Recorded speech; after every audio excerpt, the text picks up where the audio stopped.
we're finally talking about the PWHPA. It took a little while. We had some scheduling issues, but we finally got to this episode. And we want to be talking about everything, not just the NWHO, but the PWHPA as well.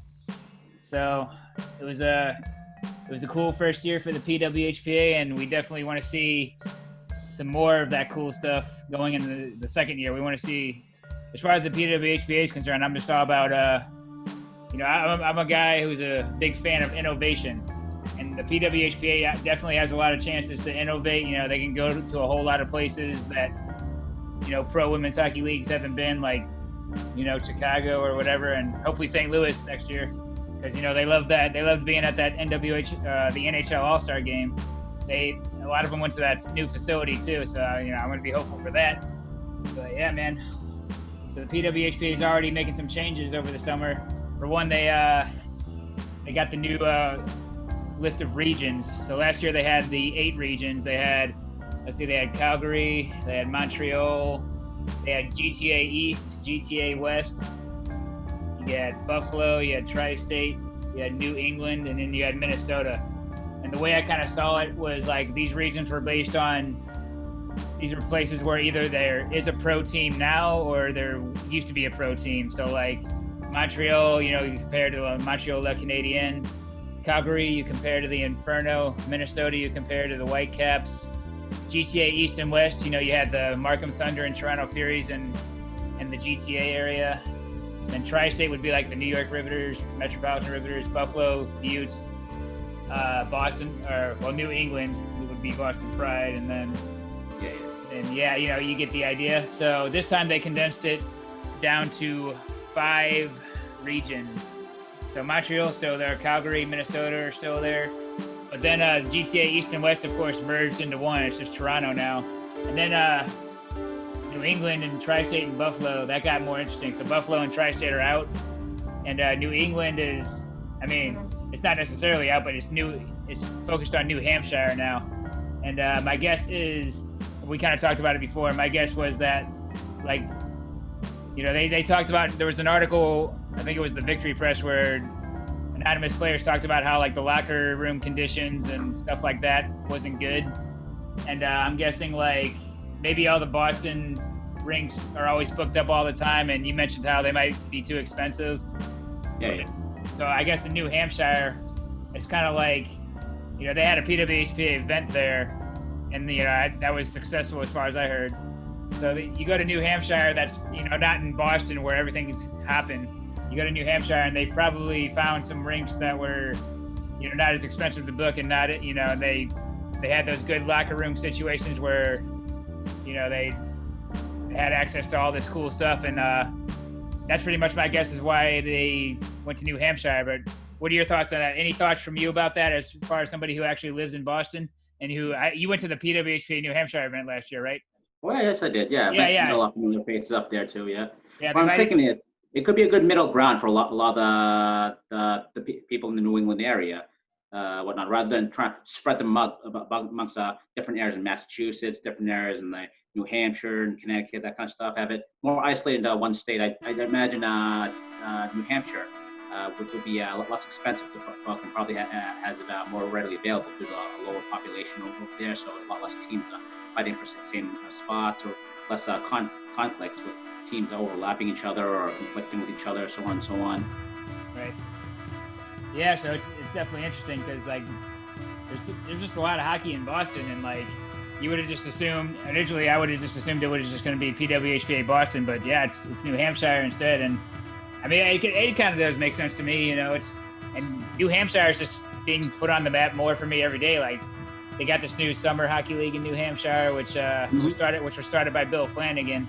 And me and Billy are going to talk about that in our episode we're going to shoot here in a couple of days. But that's getting me hyped because, we're in the heart of summer. Like, after all the cancellations, it's like, women's hockey is just far off. We're not going to see it for a while. And then all of a sudden you get this, it's called the Elite Women's Summer Hockey League. And there was already a game played last night, and somebody won 5-4. I think it was Team White versus Team, I don't know if it was Team Red or what, but yeah. So you had a lot of players in there, like Callie Flanagan, Megan Keller, a lot of BC. Yeah, well, it was cool because you have NWHL players PWHPA players and NCAA players. So you're getting all those players rolled into one kind of thing. So that's cool. It's the makings of what it would really be like if the leagues had finally worked together in unison. Yeah, so you're kind of seeing that. It's almost like that kind of tease of like what could be. But yeah, I mean, I'll definitely take it for now. It's summer hockey, so we'll take any of that. So that works out well. But yeah, the regions also, of course, players are going to have to actually like try out, like just like you would try out for the U.S. team or the Canadian team, whatever. Like players are actually going to have to try out for the regions. They're not just going to get a golden ticket like an easy way in. You actually have to try out now. So how do you think that will help? I mean, obviously it's going to help that kind of compete factor, and it's going to give people more incentive. But how do you see that being a good thing, that players have to compete for those positions, those roster spots? Well, I think that's necessary at this point, because the fact is, if we threw too many people at that at once, so many young girls want to jump at the chance. But the fact is, we need to a select few or from some teams that have some good chemistry, give the crowd what they want when it comes to skill level, team chemistry, and even just what's the word I'm trying to look for? Just go overall feeling excitement for it. Let's be honest. If we have one set of team members, one set of athletes that always plows over everyone else, let's be honest, no one's going to come watch anymore. The fact is, it's going to be predictable, one-sided and lopsided. Yeah, we want to see something that'll keep us on the edge of our seats, guessing who's going to win, or even the underdog, taking the occasional game, whatnot. Say a Cinderella story per se. Yeah. Oh yeah, yeah, man. It's just good to have that compete factor. Like all together, like, I mean, this is kind of a helpful thing, and yeah, just another way for players to give their all. Like, this is supposed to be for the best of the game. So yeah. One interesting question. We don't have to spend too much time on this, but like the Buffalo, like as far as regions, the Buffalo and the tri-state areas are dropped, and that makes me wonder, like right away I think of Buffalo players, like where are they gonna go, like for example, like I know Blake Bolden, she was like on the Buttes, and she was part of the Buffalo region as subsequently after the PWHPA was formed. But my guess would be, like, if I had to guess, she would maybe just be part of the New Hampshire region because she used to play for the Eagles, and then she played for the Boston Blades and the Boston Pride. So that made me think that. But like, what about like Emily Falzer? I mean, again, I guess she also played for Boston. Yeah, and she also played for Boston College. So I guess New Hampshire would be the thing for her. But like, would Haley Skamura also go for New Hampshire, or would she go for Toronto? Like, I don't know. It's stuff like that is like hard to say. Good question, because you have to factor in the players' living situation, their full-time career situation, so on and so on. Yeah, and then like who's like, I know Rigsby or Cavallini. She lived in New York, but she played for the Calgary Inferno that one year. So would she be part of, like, I don't know, would she be? It's hard to say, like, because Casey Bellamy's on the Calgary region, and when she last played for the Calgary Inferno. So it's just all interesting questions, but eventually that website's going to be updated, and we'll actually see who's going to be where. So we'll find out soon enough. Who's going to sponsor these events too? Will they help with travel costs and like equipment, lodging, food, so on, just the basic necessities? Yeah, I'm telling you. And then another quick thing, like I only saw this like one time on Twitter. Like there was some kind of article from like some Quebec newspaper. I have it written as La Presse. I don't know, but anyway, there was something mentioned about how the PWHPA, they want a league after the Beijing Olympics, which makes sense. The Olympics is when jolt for the game, but also it seems like they don't want to just have one league. I can't remember the reasoning, but they want to have like kind of more than one league, because I can't remember why, if it depends on like where players are graduating or something like that. But it's kind of interesting though, because like it makes the idea that they would want just more than one league to make that work makes you think like, yeah, the NWHL doesn't have to be dropped or anything, and the NWHL can might as well just keep continuing on, and you just hope that the NWHL just fixes all its problems that it has, that all its glaring holes. But it's just kind of interesting, like everybody does want that one league, but I mean, maybe like multiple leagues are what's best for the game right now at the moment. Like, what do you think? It's hard to say because we would like everything to be less complicated and have a Right. one league, but at the same time, how difficult it would be cover major regions. Because let's be honest, okay, I'll throw out Canada and around the United States. Those are lots of territories to cover. And again, let's be honest, we can't have every players from every corner of North America try to be at one place at a time. Yeah. It might be better for one league to specialize in this area and that league to specialize in another area, and then have scrimmage games come together, bring both fan bases together and whatnot. Heck yeah. Yeah, so I mean, I don't know, at this point, like, maybe one league is a long shot for now, but like, at this point, just give me more of that women's hockey, you know what I'm saying? Like, Oh, absolutely, yeah. give me more hockey again. Like I was saying earlier, I'm excited about this summer hockey league. Like, and it automatically gets me thinking, like, oh man, they could have more summer hockey leagues in places like, Minnesota and Toronto. Like, you think that, at least in those places, you would think, or Pennsylvania even, in those places, you would think, just give me more women's hockey, man. Not just more. It's not going to be just quantity. It'll be quality too, because they won't be competing and overlapping with other sports. Let's be honest. The primarily winter sports will be competing with primarily other winter popular winter sports, not just hockey itself. And if you have a primarily winter sport available in the summer, people are like, you know what? Yeah, I'm having hockey withdrawals right now. Let's take a look at the summer league. Oh wow, a lot of familiar faces. Oh, a lot of our Olympians too. So on and so on. Yeah. And I also, speaking of familiar faces, I also love that there's all these new players I haven't heard about before. I mean, it's a lot of players like on the Eagles or whatever, or UNH, like young talent come in, yeah. Yeah, I mean, I follow the CHA and the WCHA mostly, so I don't see what goes on in the East as much. But yeah, so it's just cool to find out about new players. It's like, because I'm yearning for hockey, and like, it's like, okay, there's this league, and they were supposed to like stream the game last night, but I don't know. They may not. Maybe they had technical difficulties. But the next week's game is supposed to be streamed live, they said on the website. So I mean, we're probably all going to be working at that point. But it's just cool to have hockey to watch, like new, current 2020 hockey to watch. You know what I'm saying? Absolutely. So that will be good.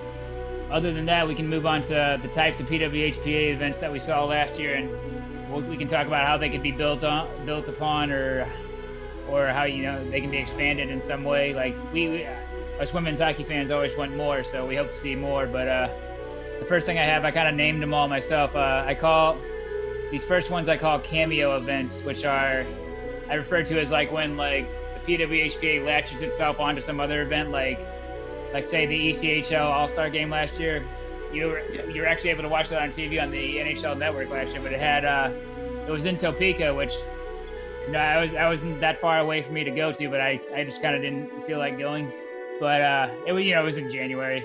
But you had Annie Pankowski, Danny Cameronese. There were 4 players that were involved in each of the 4 teams of the ECHL All-Star Game, and so that was pretty cool. And then you had if you want to count the NHL All-Star Game, which was in my hometown, St. Louis, where I was able to go to it. They had the elite women's 3-on-3, which happened during the skills competition, and that was very interesting to see. Like, after traveling to all these different places to see women's hockey events, I got to see one happen in the Kiel Center, or it's called the Enterprise Center now, but I still like to call it the Kiel Center. But yeah, so that that's kind of another event. And then there was another thing that happened in Anaheim where there wasn't like a game, but there was like PWHPA players there and clinics and stuff. So I guess basically, how do you think the PWHPA could expand on that, and what other kind of creative, innovative events could they have? Like, if they can't just play like games against each other, how could they latch themselves on other events to get exposure for that, and say like, it's like, okay, hey, we're here right now, we exist, we're part of this event, and we're putting on girls youth clinics and all that stuff. Like, how can PWHPA expand upon that? Well, I think what they could do, use a mix and mash of a lot of the tried and true ideas, and throw some bold and daring ideas out, such as bringing old legends, such as Cameron Granado, Team USA, or Jane Hefford, old Team Canada. Have them have some of the other old legends be on the ice with other players, or even have a skills challenge. Because let's be honest, The ladies, we know the old legends, they're not in their prime anymore, but we'd like to see them in their element. Have them feel the ice, feel the energy of the crowd. Say just a shootout, puck pass challenge, so on, relay race. It would be nice to see a lot of our old legends still in their elements. Because let's be honest, what's drawing a lot of attention nowadays, a lot of old legendary athletes. Say to bring up other sports such as Michael Jordan. He occasionally plays on 50 plus leagues, whatnot, and they'll show off his old free throw skills. Eyes closed, swish. Mike Tyson himself just recently, I forgot what channel, showed him putting the gloves back on. And you know what? For a guy his age, he's still got some speed, power, and form. You know what? It'll bring back a lot of the old crowd. And you know what? It'll bring a lot of the old crowd and the new crowd together and just bring us together. And you know what? That's a much larger fan base rather than just targeting a specific fan base. This is just young aspiring girls. You'll bring a lot of the old generation back too. And you know what? I hope it would help expand the league that way. Like, yeah, man, just any creative ideas like that. And yeah, I know like Cami Granado has gotten to coach some PWHPA events and all that, and Jana Hefford probably has too. And some of them even coached at the Elite Women's 3-on-3 All-Star Game thing. But yeah, to see them in action, because they haven't played in so long. I bet they could still do some stuff. Like have Manon Riom in goal. I'll bring her up, of course, because when she did her preseason games with the Tampa Bay Lightning, that was against the St. Louis Blues, of course. Both games that she played in, and my brother actually has a ticket stub from that game too, from one of that. He was like taking me through his old ticket collection. This was like 10 years ago, and he was like, "Oh, a preseason game against Tampa Bay. Why would we have that? Why would I go on to a preseason game or something like that?" And I was like, "Oh, that's because that Manon Riom was in that game." And he was like, "Oh yeah, Uncle Tim was all about seeing that girl or something like that." It was like, it was a cool thing back then. But yeah.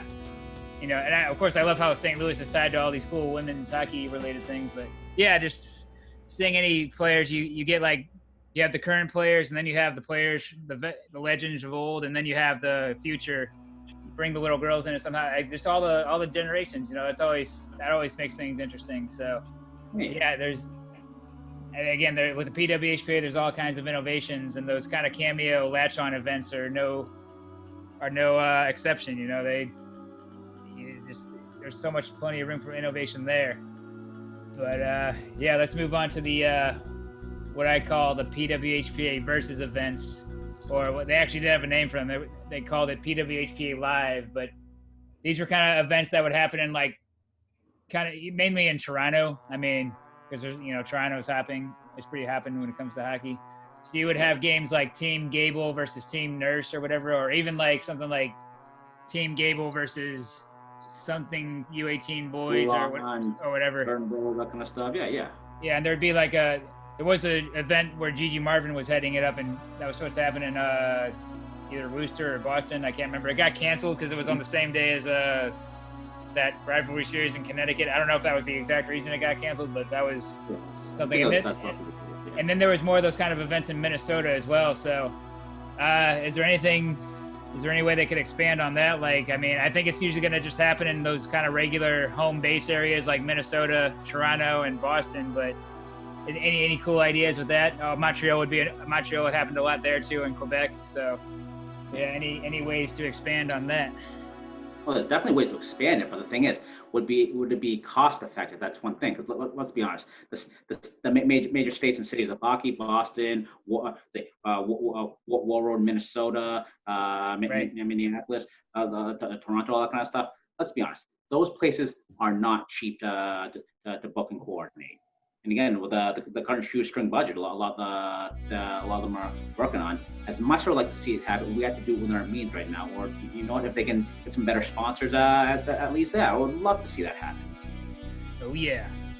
So yeah, man, those are kind of more like small events, but it's still something to hold people over too, especially if you live in the Toronto area. So the big events are important, and the small events are important too. So yeah. Hope to see more of those, and I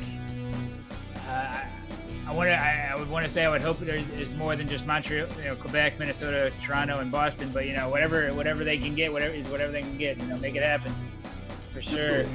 And then as far as the other events, like I call these the full events or the main events, but this would be like the weekends they would come.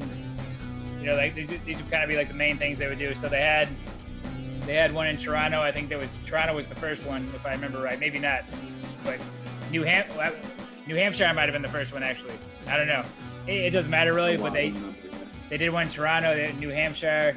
They did one in Chicago, which I unfortunately couldn't go to, but that was the closest one to me. They did Philadelphia, and then they did Arizona. So yeah, where could they do more of these events next year, and where could the events be held in 2021? And of course, my favorite one is obviously St. Louis, because we have the new facilities, and Blues just won the cup, and the women, they loved it there when they went to the Centene Community Ice Center is what it's called. It's in Maryland Heights, Missouri, and I think I told you about this, like, this happened 10 minutes away from me, but they were all there. Like, you had Hillary Knight, Kendall Coyne was probably there, Marie-Philly Poulin, maybe Renata Fast, I'm not sure. A bunch of the USA and Canada players were there with Gary Bettman and with, Blues legend Brett Hall, and probably one of the broadcasters, maybe Kelly Chase was there, I don't know, but they were all there. And if I'd have known that would have happened, like, I would have been there too, because I think I was just at home, like, cleaning stuff up or something like that, but this stuff wasn't announced beforehand, so I wouldn't have known, but I'd have gone if I knew about it. But I think that event was more for, like, junior teams. Like, there was a whole bunch of youth hockey teams that were filling up the arena to see that, so. But anyway, what I was trying to get to was, like, Hillary Knight, she was there, and she's up at the podium and talking, and at some point she goes, wow, this is an awesome arena. Like, we got to make strides here or something like that. So that right there, that gives me hope that they're going to come here next year.